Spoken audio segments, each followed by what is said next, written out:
Every one of us should see ourselves next year, from this Ramadan to next Ramadan, or what, Ramadan's already over. So this December to next December, this winter to next winter, how am I going to be a better Muslim? And I'd like to highlight three areas. So if those of you that are writing this down, just three areas where you want to be able to say to yourself in a tangible way, I'm better off. I've made some progress in three areas at least. The first of those areas is worship. The first concern is worship. Has my Fajr improved? Am I making Isha and Fajr at least on time perfectly? The guys, am I waking up for Fajr and making it to the masjid? Make it a goal. Maybe you're not doing it every day, but set a goal that you're going to accomplish that this year. More and more and more. You're going to be able to get it. I'm going to go to sleep earlier. Oh my God, youth. You can't accomplish anything in life if you don't go to sleep early. I'm telling you. You know those deep conversations you have over hookah at night? Yeah, that's not reviving the ummah. Let me just tell you now. That was deep, bros. Good talk. Good talk. Then you wake up at 10 a.m. to pray Fajr. That's the ummah sure going to revive through that. There's some deep discussions last night over some shawarma and some hookah. Go to sleep on time. Go to sleep on time. Wake up early. Get your Fajr right. Get your Quran in the morning. Inna Quran al-Fajri kana mashhudan. Get your Quran in order. We talk about changing the world. We can't even change our day yet. We can't even change our day yet. When you change your day, then you can change your year. That means you can change your life. My mornings have to become more productive in terms of worship. In terms of worship. Part of worship, I would include, especially those of you that are people of vision, your vision will come, your inspiration will come with the Quran. And the Quran has to be in your heart. You have to have a project of memorizing as much Quran as you can. As little at a time as possible. If you can handle more, take on more. But every day, Fajr and a little bit of memorization, a little bit of recitation, and that's what starts your day. And I can guarantee you, if you do that in your life, even if you do that this week once, if you do it once, you will notice the difference the rest of the day. You will notice that day has more barakah in it. You're getting more accomplished. The doors around you are opening. Opportunities are coming. Your mind is clearer. Creative ideas are coming to you. You'll see it. Allah brings those blessings to you. Opens those doors that are otherwise closed. So the first of how many areas did I say? I said three areas. And the first of those areas is worship. That's the first area I'm going to improve in. The second area that you really have to work on, that you really, really have to be concerned with, is knowledge. And how am I going to grow in my knowledge this year? And by the way, I separate knowledge from worship. I separate the two because some people focus so much on knowledge and their worship is terrible. They don't worship. They think their knowledge is compensating them for it. So they're studying lots of tafsir and they know a lot of tajweed, but they don't even pay attention in salat. I mean, what are you doing? What's that knowledge for? I'm mentioning these things in priority. First thing was worship. The second thing is knowledge. And I don't mean become a alim and get a degree in Sharia. Those of you that want to do that, congratulations. I'm talking to everybody here. Not everybody here is going to be a mufti or a alim or whatever. But you have to be educated Muslims.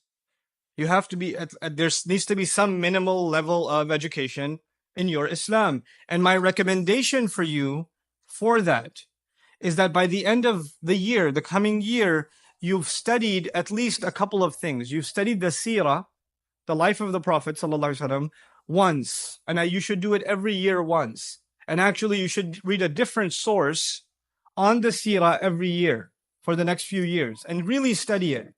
At the same time, you have to make substantial gains. In that same year, you have to make substantial gains in your Quran.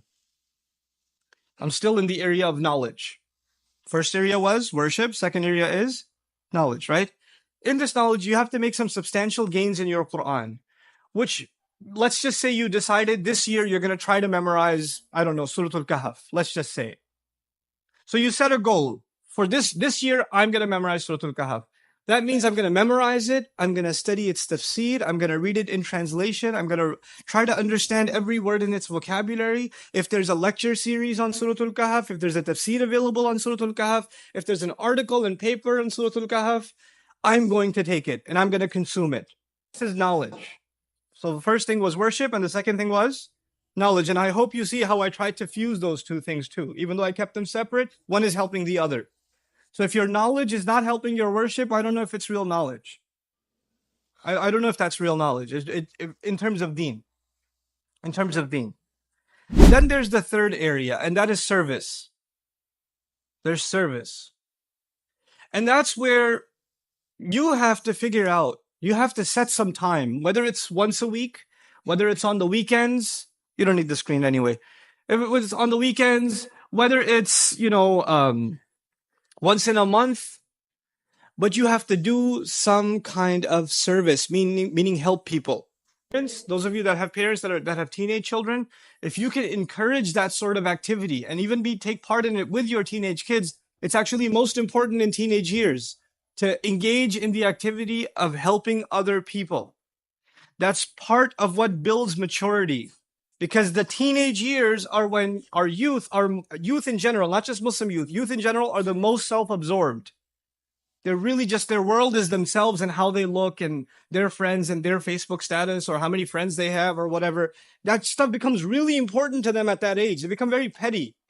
And if you can pull them out of that mindset at that age and make them care about things beyond themselves, helping other people, seeing what suffering looks like and helping with that, like recently, for example, with the disaster of the storm that hit and all those people in New Jersey and New York and all of this is not too far from you guys. If you did a weekend trip every weekend with the Red Cross or anybody else, and you went and just helped out people whose homes are destroyed or there's a tree in their driveway or something and just went and helped and came back.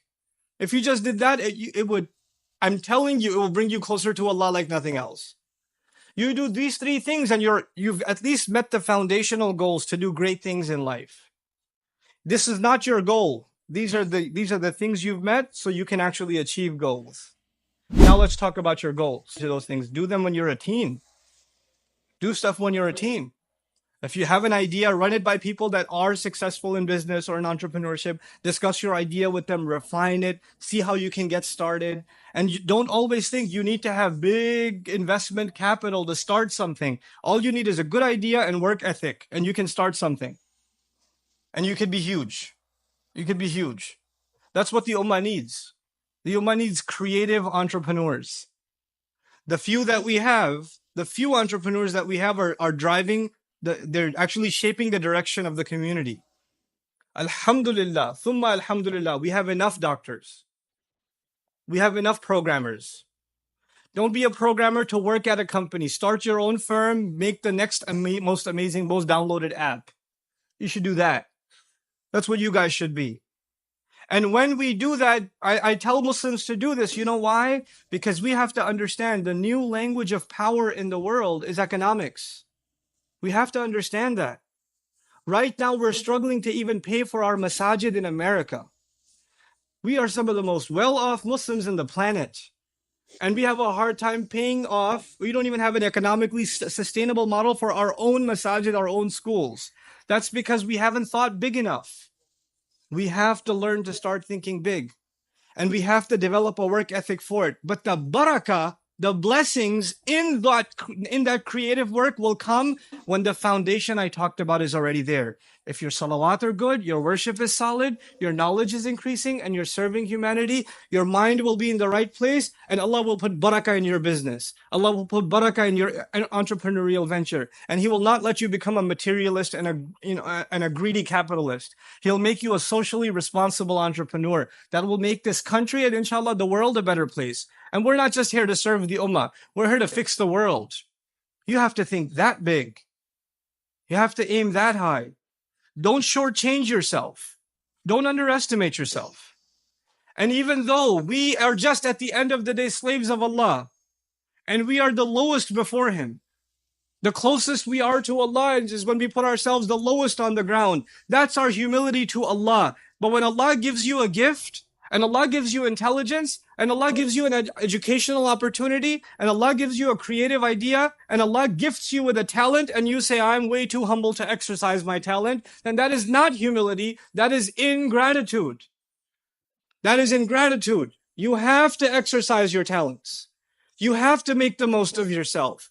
قُلْ كُلٌّ يَعْمَلُ عَلَى شَاكِلَتِهِ. Tell them everybody should work in accordance with their predisposition.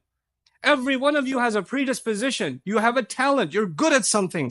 Find out what that is and find out how you're going to use it to its maximum potential so you become a contributor to the world.